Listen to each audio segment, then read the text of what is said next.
Hi hello அனைவருக்கும் வணக்கம். I'm Shalini. Welcome to our channel Shals கலை ஓவியம். இந்த காணொலியில் நம்ம எதை பற்றி பார்க்க போகிறோம் அப்படின்னா, ரொம்பவே சுவையான வீட்லேயே செய்யக்கூடிய டொமேட்டோ சாஸ் எப்படி செய்கிறது அப்படிங்கிறத பற்றி தான் பார்க்க போகிறோம்.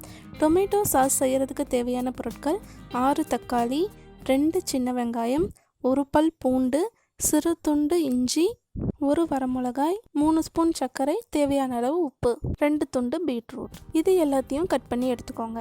அதுக்கு முன்னாடி நம்ம சேனலில் இன்னும் நீங்கள் சப்ஸ்கிரைப் பண்ணாமல் இருந்தீங்கன்னா சப்ஸ்கிரைப் பண்ணிக்கோங்க. சப்ஸ்கிரைப் பண்ணிவிட்டு கூடவே இந்த பெல் பட்டனை ப்ரெஸ் பண்ணி பக்கத்தில் வரக்கூடிய ஆல் அப்படிங்கிற பட்டனையும் ப்ரெஸ் பண்ணிக்கோங்க. அப்போ தான் நான் அடுத்தடுத்து போடக்கூடிய வீடியோக்கள் உங்களுக்கு நோட்டிஃபிகேஷன் வரும். சரி, வாங்க வீடியோக்குள்ளே போகலாம். இதில் நான் எந்த ஒரு ப்ரிசர்வேட்டிவோ இல்லை கலரிங் ஏஜென்ட்டோ இல்லை வினிகர் அந்த மாதிரி எதுவுமே நான் ஆட் பண்ணலை. இது நமக்கு எப்போ தேவையோ அப்போ நம்ம செஞ்சு யூஸ் பண்ணிக்கலாம். இதை நம்ம ரொம்பவே சுலபமாக செஞ்சிடலாம். இந்த ப்ரிசர்வேட்டிவ்ஸ் எல்லாம் என்னதான் இருந்தாலும் கொஞ்சம் உடம்புக்கு கெடுதல் தான். அதனால ப்ரிசர்வேட்டிவ்ஸ் எல்லாம் எதுவுமே சேர்க்காம இன்ஸ்டண்ட்டாக செஞ்சு சாப்பிட்ற மாதிரி தான் நான் அளவு கொடுத்துருக்கேன்.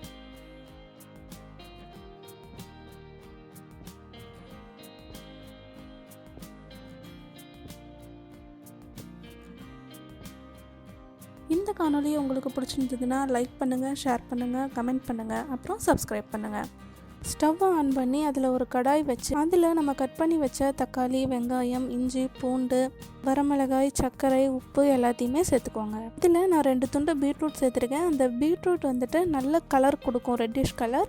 அதோட ஒரு லைட்டான ஒரு ஸ்வீட் டேஸ்ட் அதில் கொடுக்கும். அடுப்பை கொஞ்சம் மீடியம் ஃப்ளேமில் வச்சு அப்படியே வணக்கிட்டே இருங்க. இதில் நம்ம தண்ணியெல்லாம் எதுவும் சேர்க்க வேணாம். அந்த தக்காளியோட அந்த ஜூஸும் சர்க்கரை ஆட் பண்ணோன்னா சர்க்கரை கரைஞ்சி அந்த பாவே வந்துட்டு இதுக்கு போதுமானதாக இருக்கும். இந்த காணொலி உங்களுக்கு பிடிச்சிருந்ததுன்னா லைக் பண்ணுங்கள், ஷேர் பண்ணுங்கள், கமெண்ட் பண்ணுங்கள், அப்புறம் சப்ஸ்கிரைப் பண்ணுங்கள்.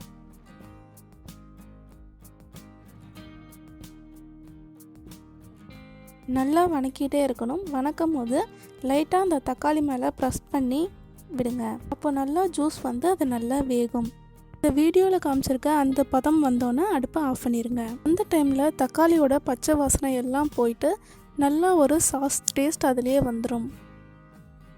அதுக்கப்புறம் நம்ம வணக்கி வச்சுருக்க இந்த பொருள் எல்லாம் கொஞ்சம் நேரம் ஆறட்டும்.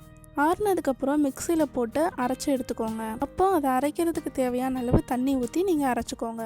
அரைச்சி எடுத்ததுக்கப்புறம் அதே வடச்சட்டியில் அதை ஊற்றி நல்லா கொதிக்க விடுங்க.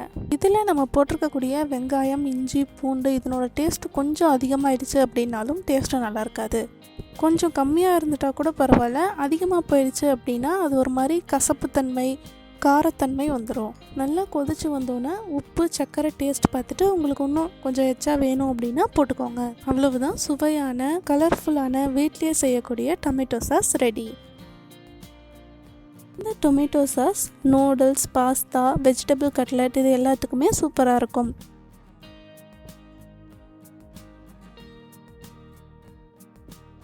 இன்றைக்கி டொமேட்டோ சாஸோட சர்வ் பண்ணியிருக்கிற வெர்மிசெல்லி வெஜிடபிள் கட்லெட் எப்படி செய்கிறது அப்படிங்கிறதுக்கான லிங்க்கு ஐ பட்டன்லேயும் எண்டு ஸ்க்ரீன்லேயும் தரேன். நீங்கள் செக் பண்ணிக்கோங்க. இந்த வீடியோ உங்களுக்கு பிடிச்சிருந்தது அப்படின்னா லைக் பண்ணுங்கள். இதை உங்கள் ஃப்ரெண்ட்ஸ் அண்ட் ரிலேட்டிவ்ஸ் பார்க்கணுன்னு நினச்சிங்கன்னா அவங்களுக்கு ஷேர் பண்ணுங்கள்.